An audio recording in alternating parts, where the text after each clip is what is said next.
Welcome to you all. Good morning, afternoon, evening, middle of the night. Some of you are calling from all over the world. We really appreciate you making the time. Thank you for joining us and for your interest in the program. You all know this, I'm sure, but we're at the Levy Economics Institute at Bard College, which is upstate New York, 2 hours north of New York City. We have two graduate programs we're excited to share information with. An MA and an MS. We'll talk all more about that and encourage you to apply. I'll move on to the next slide. So I'm Tyler Emerson, Recruitment and Outreach Liaison for the Levy Institute, and I'm also Research Manager for the Economic Democracy Initiative at Bard. Today, we're going to be giving an overview of the academics and research environment at Levy, talk a little bit about the mission of the Levy Institute. We're going to tell you more about the faculty, share a bit about what you can do with your degree if you do study here, and what our alumni are doing right now. And then we'll give a quick talk through the application process. And then at the end, of course, we're happy to answer any of your questions. We really appreciate you coming, and we'll get to all of your questions at the end. Feel free to drop them in the chat while we're going on the way too, if you have anything that sticks out to you. So I'm joined today, I'm happy to be joined today by the Levy Graduate Program Director and also an active researcher here at the Institute, Thomas Masterson, who will be giving an overview of the academic programs, our faculty, and the research that students can take part in if they study here. Our applications are open now and you can apply. We'll give you a moment at the end to create the application. And I also mentioned the open house. We'd encourage all of you to come to that. It'll feature things that you won't get on the info session today, and a little bit more of a sense of the environment here in person or online. So a little bit more about the Levy Institute. It was founded in the 1980s and developed some cutting edge approaches to studying financial instability, macroeconomic modeling, and microeconomic analysis of well-being more recently. Two pioneering names are Hyman Pieminski and Wynne Godley, and they developed some of those cutting edge techniques and approaches that we're still developing here at the Institute. We have two graduate programs which really embed students in that active research environment that was pre-existing, a 1-year Master of Arts and a 2-year Master of Science. And those really give both the traditional methods that you would find in other graduate programs, but also give you some of those heterodox, non-conventional approaches. And those were, of course, developed by the research scholars here at Levy. These programs were founded to train the next generation of economists, providing them with those technical skills and those theoretical methods, developed at Levy and also elsewhere to address the pressing economic challenges of our time, with a special focus on public policy. This is a policy-focused graduate program, which we're really proud of. The programs embed, again, like I said, those graduate students here are really dropped right in the middle of the active research environment at the Institute. And now I'm going to pass things off to our graduate director, Professor Masterson. Hello, good morning, good afternoon, and good evening, everyone. On this slide, you see the kind of overview of the two programs. The MA program consists of 2 semesters. So you'll take macro, micro methods, institutional economics, monetary theory and policy, and 2 electives. And you'll also do an MA paper in the 2nd semester, a journal article length paper that you'll work on with one of our scholars as an advisor. The MS for the first year is much the same as the MA. The institutional econ is an elective for you, but the rest of the core classes are the same. So you just have one more elective, but you have a 2nd year in which you get the opportunity to have more of a deeper understanding of the material and build the quantitative skills that we use to do our research. So it's a very focused approach on the areas in which we do our research and the skills that you need to work on those aspects of policy research. And so during the 2nd year, you'll also undertake a MS thesis, which is a longer project than the MA paper, but again, working with one of our faculty/scholars. on the topic of your interest. Okay, so the required courses are monetary theory and policy, um, research methods 1, methods 2, which is more based. Methods 1 is more kind of advanced metrics, and methods 2 is more in terms of the econometrics and other statistical tools that we use to do our policy analysis, whether it's to kind of estimate the impact of policy or predict the impact of potential policy. And then public economics, which is the course in which you learn the kind of theory of public economics, basically public finance and spending from a neoclassical and alternative heterodox approach. All of our classes feature, kind of an overview of both the mainstream and our approaches to the topics. So the other required courses for the MA, as we said, are the monetary theory and policy and research methods 2 in the second semester. The third semester, the MS program, you would take the research workshop, which is the 2-credit, 2-hour-a-week course in which you meet with one of the faculty to kind of guide you through the process of writing the thesis, and that's in both of the third and fourth semesters. Then you would take macrodynamics and modeling, which is a more deeper dive into the theory behind the Stockwell consistent modeling that we do, and public economics. The fourth semester is a policy seminar, the research workshop, and you have 2 electives to choose from. The electives that we offer are institutional economics, which for MA students is a requirement, poverty, inequality, and wealth, intersecting inequalities, where we look at the inequality by race, gender, and other aspects of social inequality in the US and elsewhere. Gender and economics, which is a kind of overview of feminist economics approach to economics. And macroeconomic stability, which is a macro course focused on the theories developed by Hyman Minsky. So beginning with the financial instability hypothesis and building on that. Then applied econometric methods for empirical research. So this is a kind of advanced econometrics. You do take an econometrics in the first semester, but this is more focused on the micro research that we do.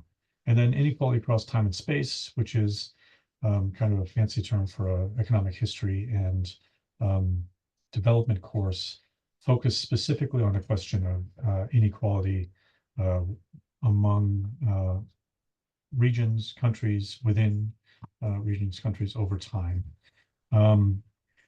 So go ahead to the next slide there. So all of our courses are focused on our 5 research areas, starting with macroeconomic theory, policy, and modeling. So this is based on the work that Wynne Godley did here, Stockwell consistent modeling, so the 3 balances approach to macroeconomic modeling.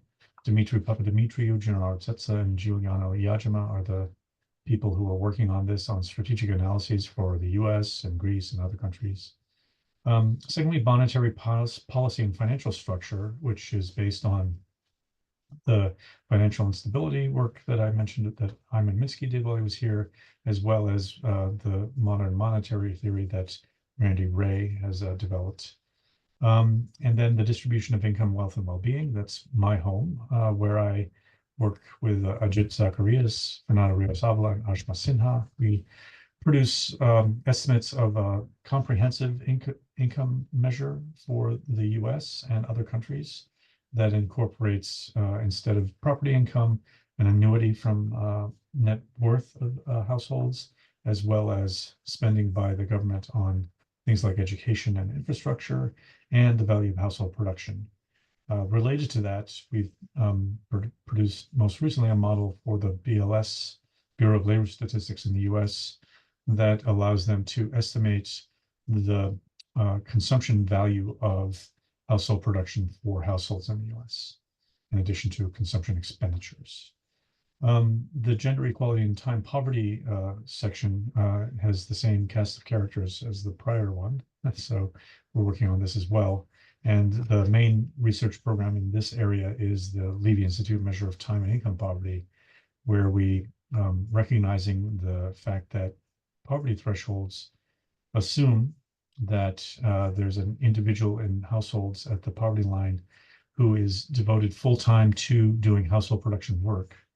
Instead of assuming that, we find how much time people actually need and whether or not individuals in the household have enough time after personal care and income generating activities to get that work done.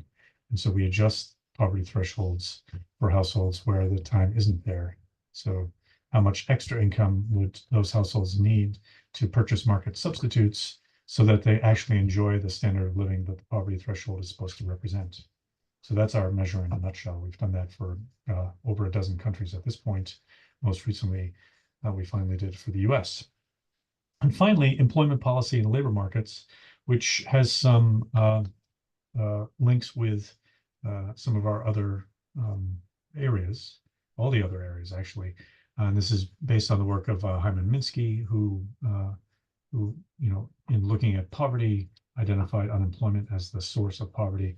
Paulina Chernova, our president, is one of the main researchers in this area, working on the employer of last resort.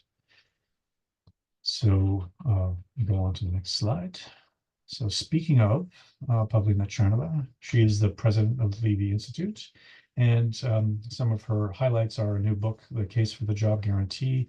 Not that new, she was published that in 2020.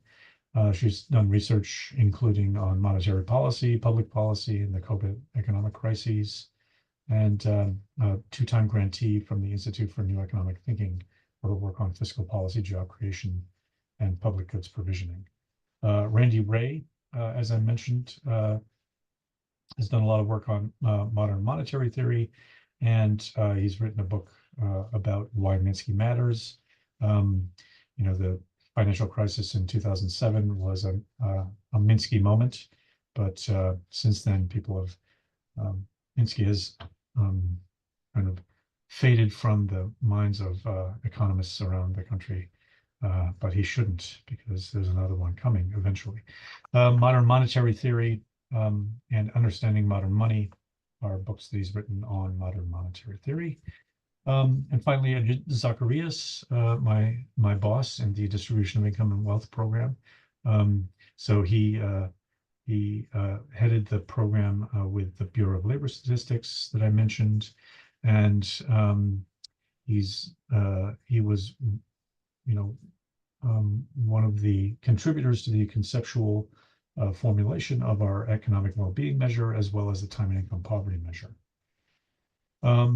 So the rest of our faculty includes myself, and I teach three of the electives that I mentioned. William Waller, who is a scholar at Levy, and as well as being a professor at Hobart and William Smith colleges, he teaches institutional economics. Dimitri Papadimitriou, the founder of the Levy Institute, who teaches our MS thesis workshop and the policy seminar. Fernando Rios Avila, he teaches the first research methods course, as well as the kind of advanced applied economics stuff. Ashima Sinha, she teaches the gender and economics course. Giuliano Iajima, he teaches the second research methods class. And Gennaro Setsa, who teaches the macro dynamics. So when you are done with your Levy degree, you have something in hand that really allows you to work in a number of different venues, both public and private. So that includes working in government, working in international institutions, and think tanks, policy think tanks in the US and elsewhere, as well as preparing you to move into further economic study in a PhD program, for example, We have a strong network with many folks in government agencies and NGOs, the World Bank, World Trade Organization, the ILO, the UN, and that can help facilitate getting work once you're done. And also, we have a wide kind of diaspora of Levy graduates. So we move on to the next slide, including one of my students, Maruki Sawo, who's was at the Economic Policy Institute for a couple of years and is now working at the Urban Institute in the US in Washington. Rhett Majorana, who was our third cohort, he's working in the New York State Division of the Budget in Albany. Laura Merling, she is a senior research fellow at the Center for Economic and Policy Research, and she's just finished her PhD at the University of Romania. And at CEPR, for example, one of our graduates from this year is now working there as well. So with that, I'll turn it back over to Tyler. We'll talk about how you get here. Absolutely. Thank you, Tom. So yeah, we want to talk through some of the specifics that you may be wondering about of the application process so that you can feel confident applying after the session is over today. And again, we're happy to, take time at the end to answer, more of your questions and direct you to, some links. So one thing I wanted to start off with is we're really happy to announce this year we've got some new scholarships in honor of some of these distinguished scholars who developed their work here at the Institute. And so that includes Hyman Minsky, Wynne Godley, Nilofer Jatai. And so these scholarships are awarded to students who have that academic excellence and interest in those specific theories and policies. And then we also consider all students, in addition to considering them for those scholarships, financial aid is part of the application process on our end. We take a look at everyone and we consider everyone for both the merit and the need-based scholarships. And then there's of course federal loans and all of that, which are available to U.S. applicants. So those are awarded on the academic achievement, but also as well on financial need. We really want the program to be accessible to you all. We want to bring excellent students here, so we do what we can. So a little bit more about the specifics. The headline is the early decision deadline is January 15th. So that's more than 2 months away, plenty of time. But the reason we would encourage you to do that is because those people who apply January 15th will get the first look for those scholarships and financial aid. And so we really encourage you, if you're interested, you are interested in coming, please apply January 15th. We do also have an April 15th regular decision deadline. So plenty of time, and I'll talk through it. It's a relatively simple application. We have an online application. I'll put the link is on the last slide, QR code. You'll start the application, make a profile, fill out some of the biographical information. Then we request written materials, so a statement of purpose and your CV. Then we require official transcripts and 2 letters of recommendation, up to 3 if you're interested. And you can email us at levygrad@bard.edu anytime, and the letters of recommendation can go through there. For international applicants, we require TOEFL or IELTS scores. And then finally, we also have the financial aid form, so FAFSA for U.S. residents, and then we have a form on our website for international applicants as well that helps. To be clear, that means we don't require the GRE, which can be a big barrier to people. We do not require the GRE. If you have taken it, you may, you can supplement your application with that, but we don't require it. Important notes, once you enroll, I believe it's May 15th, we have a deadline for a deposit to enroll, and check or wire transfer for international applicants. And there's also an online application portal which helps with that. If you decide to come, there's some medical forms. We can help make all of that go smoothly. BARD is on top of it. It's pretty standard stuff, but if you have any questions about that, we can tell you more. And again, there's some of those international students will we'll have a few more hoops to jump through to make it to campus, but we have a great office at Bard, which works with international scholars, both our faculty and our students, to make sure that students and international faculty can come here without any problem, and they're really excellent and very responsive. So a little bit more about Bard campus. So the Levy Institute is on Bard's campus, but we actually have a beautiful building that we work in. It's called Blythewood. This historic mansion, really. It's a beautiful building, and it was recently renovated and everything. So it's in great shape, and it's where all the Levy research happens. We have a beautiful economics library here, which is a huge asset to the students. And it's it's got these historic gardens and a view of the river. It's really an excellent spot for our students to study. Another selling point is that we have great access to New York City. We're 15 minutes from a train stop to New York City, the Amtrak. And then there's also another way to get to the city through Poughkeepsie. And then we're only an hour south of Albany. So we have, nice access to two big cities, despite being in sort of a nice rural location as well.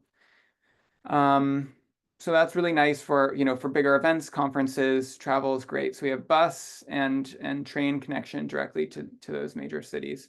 And then we also have amazing things happening on campus. The Fisher Center being one of them. The building is designed by Frank Gehry, a famous architect, and it's a beautiful performing arts center. We have a bunch of conservatory programs, undergraduate, graduate, and even beyond, and really excellent performances and outside performers that come as well. So that's to say there's a lot happening locally and within the region, and it's a beautiful place to be. So on that note, that's sort of the conclusion of our main presentation. I want to point you again right now, give you a moment. We have an open house on the 15th. That's 2 weeks from today. And it starts a little earlier, 11 a.m. Eastern time. What you'll get if you come to that is you'll get time speaking with our faculty. They'll talk about their research, the classes they teach, and answering questions. We'll have some active, current students, first and second year students who will talk about their experiences here and what the program is like. And we'll have a welcome from, our president, Pavlina Trenova, and Tom will be there as well. And then after that, we'll have an open class that you can all watch and get a sense of, one lecture that you might get as a student here. So we'd really encourage you to come if you're relatively local. That's in person. We have in person, but you can also attend remotely. We'll be live streaming that for all of you who are far away. And we also have a link there to create your application. I encourage you to do so if you attended today. I put this in the emails, but if you attended today, we'll waive your application fee. We really appreciate you coming and learning more about the program. So I'll give you a moment to scan those things. And while that's happening, please, people, feel welcome to start sending in your questions, and we will address them as they come up. I hope the Q&A feature is all working. I think it should be, but I don't know, I guess raise your hand if you can't answer a question ask a question through the Q&A as well. I think the Q&A is working. Yeah, drop your questions in the chat and we'll just give you a minute here.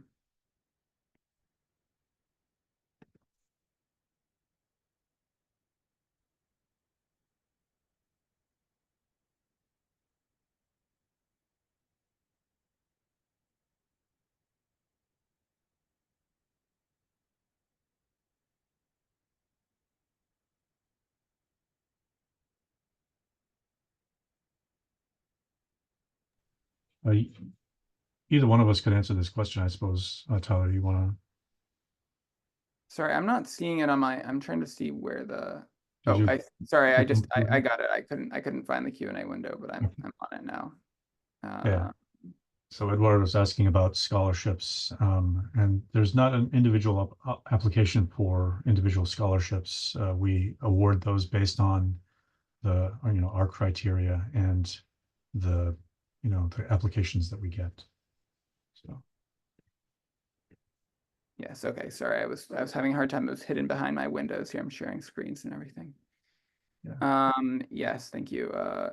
Does the scholarship cover all the costs of the program? So this is an important note for especially international applicants, but uh, domestic U.S. applicants as well. So the scholarships don't tend to cover all the costs of the program, but one point to make beyond that is that students, graduate students at Bard, have to live off campus. So there's some costs that we just can't control.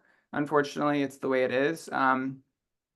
So there's some costs that come with living off campus, right? So housing and then food and that sort of thing. So we can't, we just can't cover those as part of our institutional scholarships. So make a note of that. For international students, that's, we recommend that it can be up to $15,000 a year to house and feed yourselves.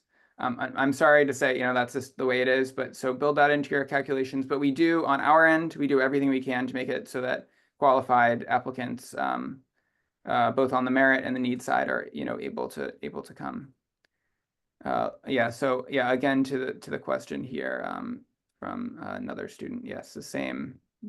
Yeah. Do any of the scholarships offer stipends or funds to cover living expenses? Ours do not. There may be other scholarships out there that might, depending on your circumstances, but not from us. And opportunities for assistantships, yes, so they do exist. For example, we were talking about Hyman Minsky. We have Hyman Minsky's archives here, which is a huge asset. So for example, in the library, there's assistantship there, and then students will often take on work doing research with faculty, but that's case by case basis, of course. All right. Any other questions?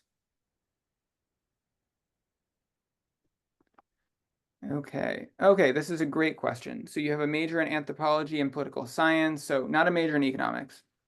Let me read through the whole thing. So yes, you can certainly apply if you're not an economics major. We have a, sort of multidisciplinary approach here at Levy in the academic program and research. And so we welcome those applicants. One note, we don't want people to be overwhelmed to this as an economics program. So we really like to see that people have taken intermediate macro, micro, and econometrics just to make sure that they're prepared to come into the program. We don't need you to be an econ major, but those classes will usually give you the skills so that you can come into the program and feel confident in the coursework and not feel overwhelmed. And ultimately, we don't want people to come in and feel like they can't take on the work. And then the second is there a course on ecological economics at Bard? And I'll let Tom answer this. There are other programs at Bard that offer environmental courses. I'm not sure at Levy if we do.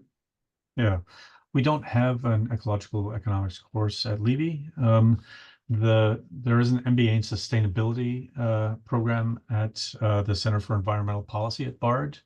They don't have an ecological economics course per se, but kind of a lot of stuff in ecological econ is covered in different classes there. Depending on what course you wanted to take, we would consider that perhaps as an elective. But yeah, that's not something we offer currently here at Levy. And then there's a question about doing a PhD. Why do an MA or an MS instead of just applying to a PhD question? I think Tom is the right person to answer that. Yeah. So so depending on the PhD program that you're trying to get into, they can be pretty competitive in terms of admissions.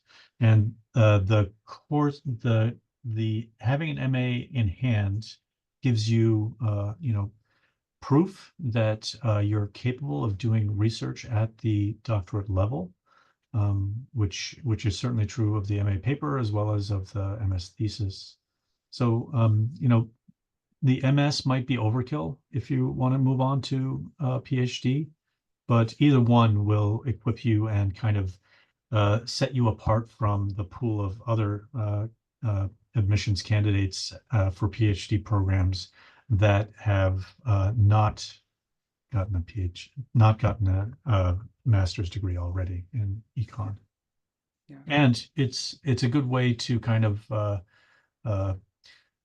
figure out if going on to a PhD is actually what you want to do without actually going to a PhD program.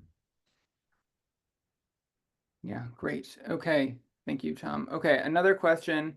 Someone saying they might be a bit older than other potential applicants. How do we evaluate professional experience of applicants that, might have transcripts from a while ago that haven't been in studies recently? So, Right. I would say we on the recruitment side, we welcome people from all backgrounds to apply. That's, I said you don't need to be an economics student to apply. But the same goes for professional experience and all of that. We value that experience. We value recommendations from people, and if you've been working, we value those recommendations as well. Um, Again, I would say to the same, recommendation on our end to have the intermediate micro, macro, and methods or econometrics, just to make sure that you're not overwhelmed coming into the program. But we are happy to take all sorts of factors into consideration, when we think someone's qualified, and professional experience is certainly part of that. And there's, we've had older graduate students. I don't know, Tom, you can speak more to that, but we've had plenty of students who are not, fresh out of an undergraduate program. We accept people who are, in their 30s, 40s, 50s, 60s even, who, are interested in the program. Yeah, absolutely. One of my students who graduated in this spring was a Bard graduate from 1986. He was actually a year older than me, and I was his advisor. So, Yeah. sure. Yeah, absolutely. Okay.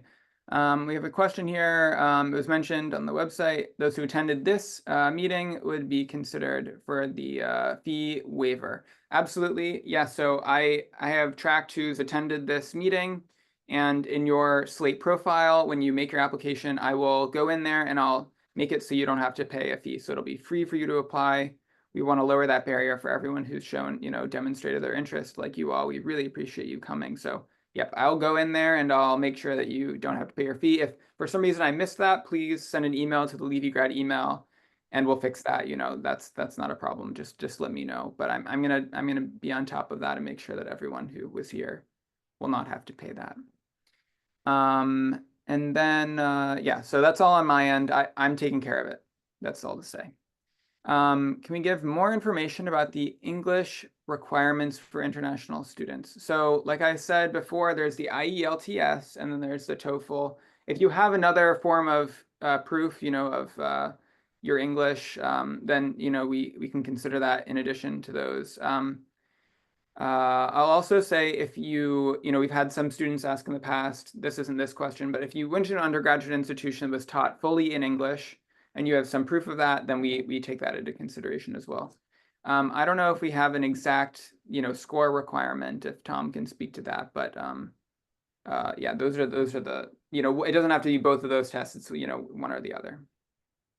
Yeah. So yeah, there's not a a hard line in terms of the score requirement for English language proficiency tests.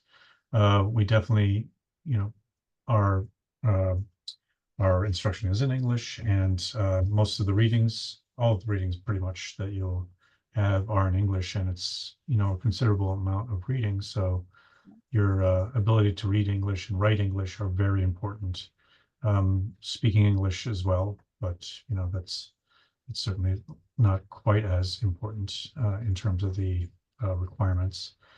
But if you've been to a program that has your undergraduate program was English instruction, basically in those cases we would waive the testing. Yeah. But probably Victor, yours was not necessarily in English. But yeah. Okay, what are we looking for out of a personal statement, especially if you don't have, the applicant doesn't have professional or formal experience in economics? That's a great question. I think, Tom, maybe you're the better person to speak to that. Yeah.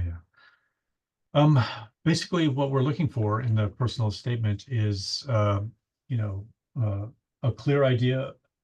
We're looking to see that you have a clear idea of why you want to study economics and why you want to come to Levy, right? So both of those things should be in there. So, obviously it helps if your goals are aligned with the sorts of things that we do at Levy, right?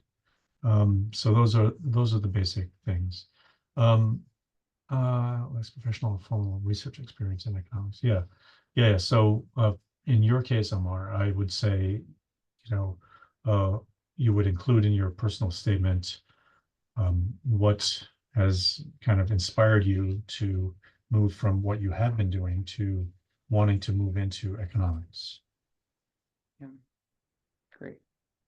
All right, next we have a question. Are the MA and MS programs STEM designated? So I'll answer that first, which is yes, they're STEM designated, which is a big deal because it means that international students on that visa here will actually have the opportunity to work in the US after. It's called optional practical training, OPT. And because it's STEM designated, it's a longer period to get that practical experience. And so that's a really, it's a big opportunity and one that we encourage students to take advantage of if they are able to get more of that professional experience with their degree.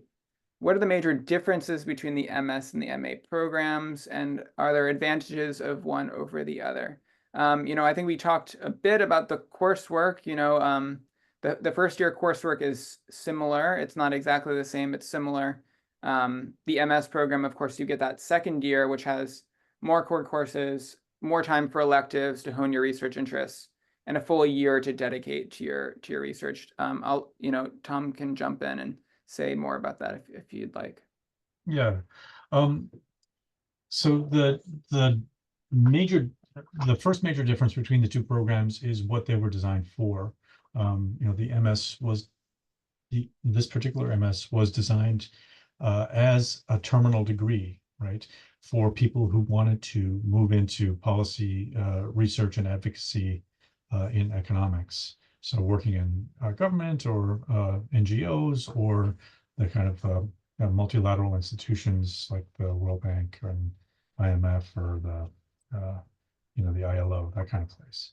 The MA was designed more as a PhD prep in mind, but as it happens, a lot of our MA graduates are BART students who do what's called a 4+1 and move into finance jobs afterwards.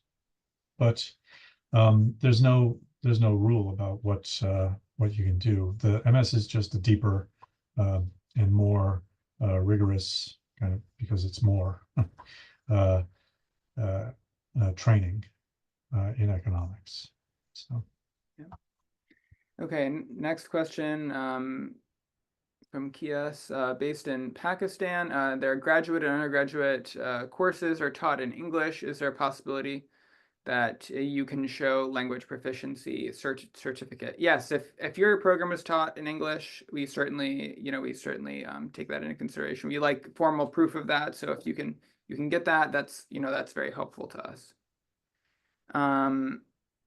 And then next we have a question: do any of the courses teach systemic dynamics modeling? I know that some of the Levy Institute academics have used this methodology in their papers, but it's not clear if that is part of the syllabus, and Tom is the person to answer that one. I'm actually not familiar with this term. Macro isn't my bag, but if you're talking about the stock flow consistent modeling, so the methodology that we use in our main research programs is covered in the curriculum. So, for example, stock flow consistent modeling, which may be what you're referring to, I'm not sure, but that is a dynamic model, of the macroeconomic conditions over time, and that is taught in the kind of practical application is taught in the second research methods class, which is actually divided up into 2 tracks after the midpoint of the class. into the first half of the class is an introduction into stock flow consistent modeling methodology. So how you would do stock flow consistent modeling using eViews, at least to this point. And then after that, it kind of divides up into more stock flow consistent modeling or into the microeconomic tools that we use in the distribution and gender programs. So those are the things that we cover. And then the macrodynamics course that you would take in the third semester of your MS, if that's what you're in, covers the kind of a little bit more of the theoretical conceptual basis for stock flow consistent modeling, as well as some practical experience doing it. So Amar has a follow-up I don't believe all stock flow consistent methods are system dynamics methods, but yeah, yeah. So that's if you're interested in stock flow consistent modeling, learning how to do it, getting into the theoretical and conceptual basis of it, this is the right place for you, for sure. Yeah. Yeah, great. Next question is, so say you start the MA program, do people ever, change course and decide to continue on to an MS? Yes, absolutely. This has happened a couple times in the last couple of years, and I speak with all of our MA students to kind of urge them to take another year in the MS, because once you're here, we like to keep you as long as possible. We get attached to you. So yeah. But yeah, that's absolutely possible. You can't get an MA and an MS degree, but you can in the second semester, you can basically it's kind of an informal process of applying to extend your stay. Yeah, great. Great. Okay, we have another question. Does the coursework have electives in international economics and trade? There's no courses in international trade. International economics is covered to some extent in my own course on inequality across time and space in terms of uneven development and that kind of stuff. And there are trade theories that are focused on the aspects of uneven development that we cover in that course. I'll do some global value chain analysis as well. But we don't have specific courses on international economics or international trade. Great. All right, I'm gonna last call for questions here. I'm not seeing anything right now. So if you have any questions, we're just gonna give you another moment to drop those in the Q&A. And while we're waiting for a moment, I just want to say again, thank you so much for joining, all of you. I know some of you are joining from totally different time zones and hemispheres and all of that, and we really appreciate it. It's important to us to reach out to you and to give this time.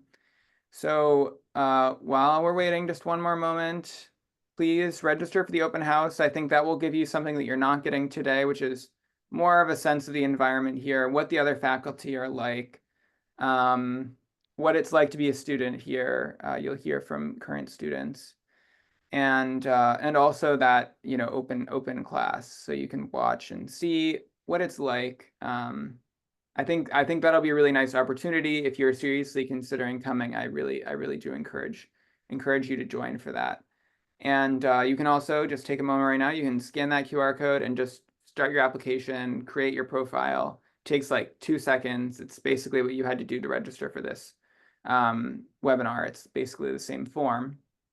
So start your application, and January 15th is our early decision deadline. We encourage you to apply January 15th because of those scholarships and financial aid. we really encourage you to do that. But then we do have an April 15th deadline as well. You can reach out to me anytime at levygrad@bard.edu. Both Tom and I are on that email, but I try to get back to everyone within a few hours.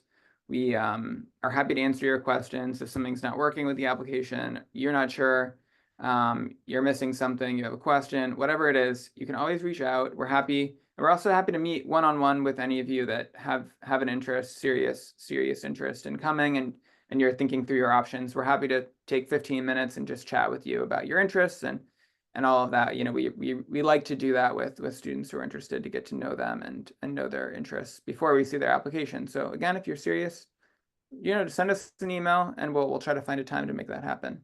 So open house, apply now, and email us anytime. I'm not seeing any more questions. I want to thank you all again. Thank you, Thank you. Tom. Thank you, Tom, for being here, Thank you, Tom. we're looking forward to seeing your applications. Yeah.